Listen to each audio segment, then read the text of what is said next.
Comme on vient de le dire, nous sommes à la rubrique motion sans préavis. Monsieur le Premier ministre. Merci, Madame la Présidente. Je propose donc, après consultation auprès des partis d'opposition et des députés indépendants, que conformément aux articles 104 et 105 de la loi sur l'accès aux documents des organismes publics et sur la protection des renseignements personnels, Mme Naomi Ayotte, membre et vice-présidente par intérim, Commission accès à l'information, soit nommée membre et vice-présidente de la Commission d'accès à l'information, affectée à la section surveillance pour un mandat de 5 ans à compter du 4 décembre 2025 et que sa rémunération et ses autres conditions de travail soient celles contenues dans le document si annexé que je dépose. Merci, Monsieur le Premier ministre. Je rappelle aux membres de l'Assemblée que pour être adoptée, cette motion doit être approuvée par au moins les 2/3 des membres de l'Assemblée. Elle doit donc être suivie d'un vote électronique. Je mets aux voix la motion de Monsieur le Premier ministre, telle que lue précédemment. Le vote est maintenant ouvert.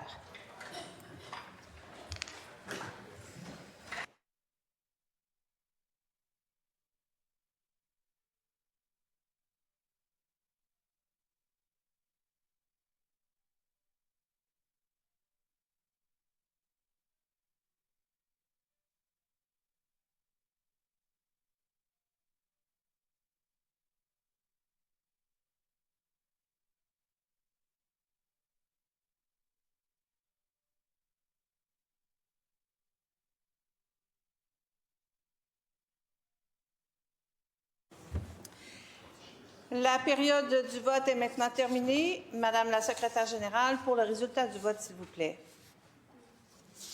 Pour 100, contre aucun, aucune abstention. La motion est adoptée. Toujours à la rubrique motion sans préavis et en fonction de nos règles et l'ordre de présentation des motions sans préavis, je reconnais maintenant un membre du groupe formant l'opposition officielle, Madame la députée de Darcy-McGee. Merci, Madame la Présidente. Je sollicite le consentement de cette Assemblée afin de présenter la motion suivante conjointement avec la ministre responsable des services sociaux, le leader du deuxième groupe d'opposition, le député des Îles-de-la-Madeleine, le député de Saint-Jérôme, le député d'Abitibi-Est, le député de Rimouski, la députée de Rimouski, le député de Taillon, la députée de Laporte et la députée de Saint-Laurent. Que l'Assemblée nationale souligne la Journée internationale des personnes handicapées qui se tient le 3 décembre sous le thème « Comprendre, agir et bâtir ». Qu'elle réaffirme l'importance de promouvoir la pleine participation sociale, professionnelle et citoyenne des personnes en situation de handicap, ainsi que le respect de leurs droits et de leur dignité. Qu'elle reconnaisse la contribution essentielle des personnes handicapées à la vitalité de notre société et l'importance d'éliminer les obstacles qui limitent leur inclusion. Qu'elle souligne le travail des organismes, des proches aidants et des intervenants et intervenantes qui accompagnent quotidiennement les personnes en situation de handicap. Qu'enfin, l'Assemblée nationale s'engage à poursuivre ses efforts afin de bâtir un Québec véritablement inclusif pour toutes et pour tous.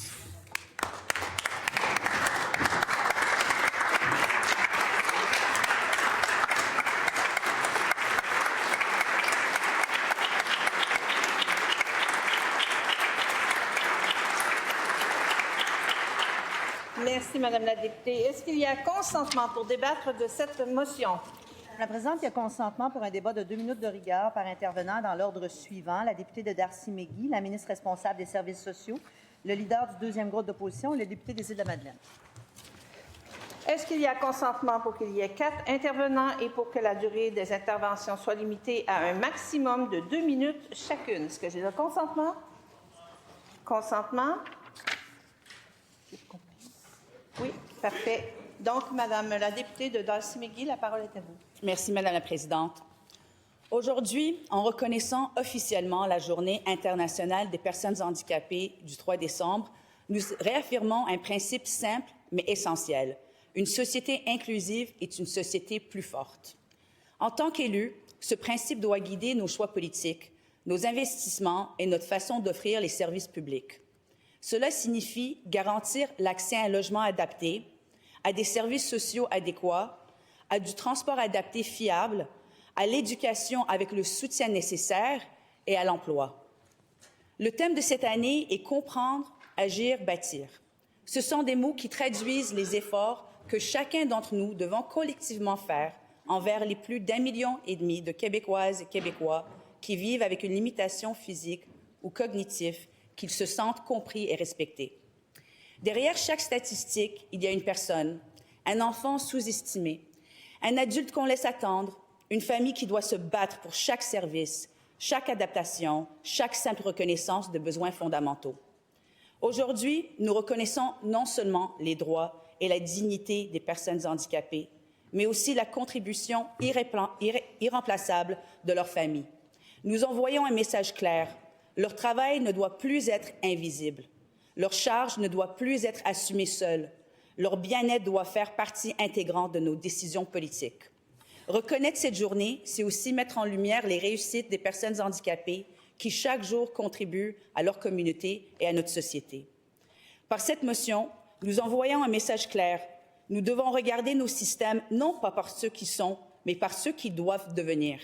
Nous devons entendre toutes les voix, celles des personnes handicapées, de leurs familles, des organismes, et transformer ces voix en actions concrètes.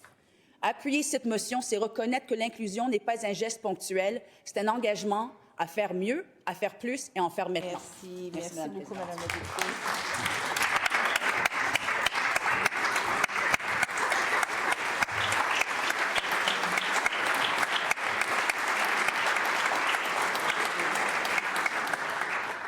Merci, Madame la députée. Maintenant, je cède la parole à Madame la ministre responsable des services sociaux. Madame la Présidente, je suis heureuse de prendre la parole aujourd'hui à l'occasion de la Journée internationale des personnes handicapées. Cette journée nous rappelle que comprendre, agir et bâtir un Québec plus inclusif, c'est un parcours continu porté par la dignité et l'espoir.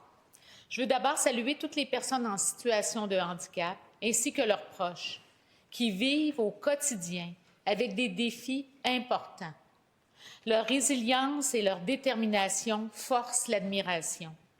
Je remercie également les organismes, les proches aidants et tous les intervenants qui accompagnent chaque jour avec humanité et professionnalisme ces personnes. Madame la Présidente, c'est guidé par cette réalité que notre gouvernement a agi, notamment en augmentant les investissements pour soutenir les différents milieux, en augmentant les ressources en matière d'hébergement, en développant des places de répit et aussi augmenter l'offre de services aux proches aidants. Je pense aussi à tous les organismes qui gravitent en lien avec les situations d'handicap. Avec ces mesures, Madame la Présidente, nous avançons toujours dans la même direction, dans la bonne direction, pour mieux soutenir les personnes, reconnaître leurs contributions essentielles et appuyer les organismes, continuer de développer du répit et alléger surtout les démarches innombrables que ces personnes doivent réaliser au quotidien. Ensemble, ces gestes forment un véritable continuum de soins et services. Madame la Présidente, je suis fière des partenariats établis et je serai au rendez-vous pour poursuivre le développement des services. Merci, Madame la Présidente.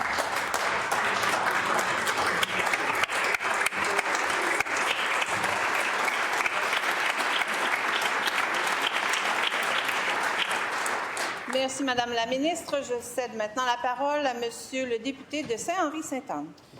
Madame la Présidente, nous soulignons aujourd'hui la Journée internationale des personnes handicapées. Cette journée nous permet, bien entendu, de parler de l'apport à nos communautés que font ces personnes vivant avec un handicap dans nos écoles, dans nos milieux de travail et même dans de récents épisodes de téléséries. Ces personnes enrichissent notre société. Cette journée, sous le thème « Comprendre, agir, bâtir », doit aussi et surtout être un rappel pour nous qu'il reste énormément à faire pour faciliter l'inclusion des personnes vivant avec un handicap. Je vous ai souvent parlé dans la dernière année de mon ami Jérôme, un jeune homme avec une déficience intellectuelle qui, depuis 10 ans, est sur les plateaux de travail, un programme qui devait être temporaire où il travaille à temps plein pour 5 $ par jour. Des personnes comme Jérôme, il y en a des centaines à travers le Québec qui n'ont pas l'opportunité de s'intégrer pleinement en emploi, Ces mêmes personnes vivent plus d'embûches que la population moyenne pour l'ensemble de leurs activités. Vivre avec un handicap physique ou intellectuel, c'est un frein pour se trouver un logement qui soit adapté aux besoins, pour participer aux activités sociales, pour accéder aux transports en commun et tant d'autres choses. Rappelons-nous que les plaintes à la Commission des droits de la personne et de la jeunesse pour des lésions de droit pour des personnes handicapées sont en hausse de 22 % cette année. Nous devons aspirer à faire beaucoup, beaucoup mieux. Certes, les proches aidants et les organismes communautaires font un travail colossal, mais les ressources manquent, les familles s'essoufflent et les organismes tiennent le filet social à bout de bras sans avoir les moyens suffisants pour accomplir leur mission. Si on veut vraiment atteindre la pleine inclusion des personnes handicapées, il faudra se donner les moyens d'atteindre cet objectif.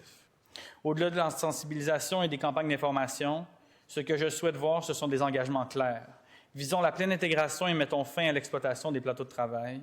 Permettons aux personnes vivant avec un handicap de vivre dignement en construisant des logements adaptés où les ressources d'aide sont disponibles. Finançons le transport adapté à la hauteur des besoins. En cette Journée internationale des personnes handicapées, j'exprime l'espoir, Madame la Présidente, que, comme dit le thème de cette année, nous allons comprendre, oui, mais surtout agir. Merci.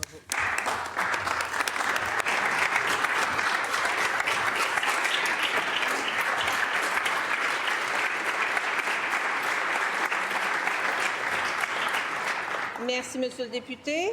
Je cède maintenant la parole au député des Îles-de-la-Madeleine.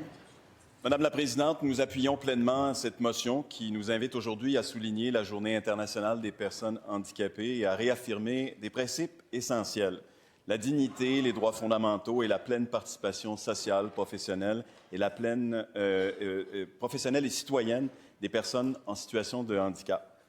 Ce sont des valeurs que nous partageons entièrement et qui devraient guider chacune de nos politiques publiques. Pour bâtir un Québec réellement inclusif pour tous, il faut toutefois reconnaître la réalité actuelle.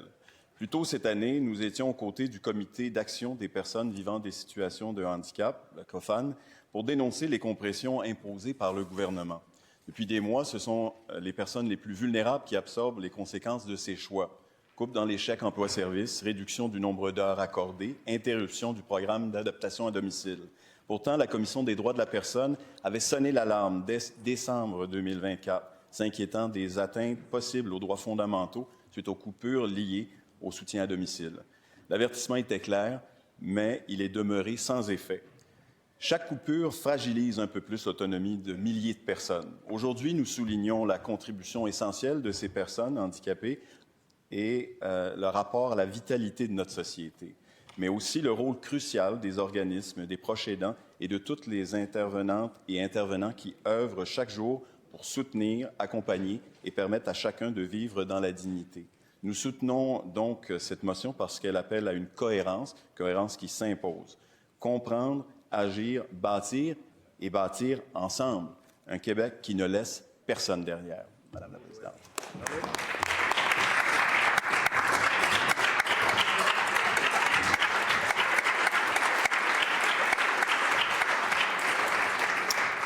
Merci, Monsieur le député. Est-ce que cette motion est adoptée? Adoptée. Oui, Madame. Pardon? Un vote électronique est demandé, donc la période du vote est maintenant ouverte.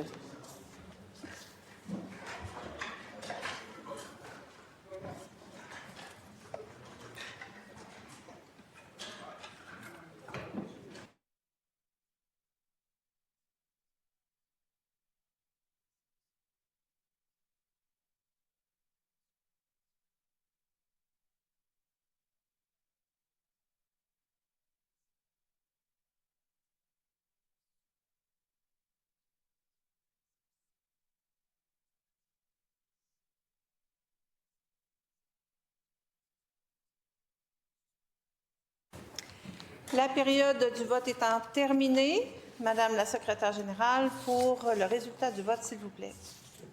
Pour 94, contre aucune abstention. Cette motion est adoptée.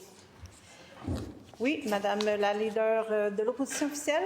Oui, nous aimerions qu'une copie de cette motion soit envoyée à la Société québécoise de la déficience intellectuelle, la Confédération des organismes de personnes handicapées du Québec et le regroupement des activistes pour l'inclusion au Québec. Ce sera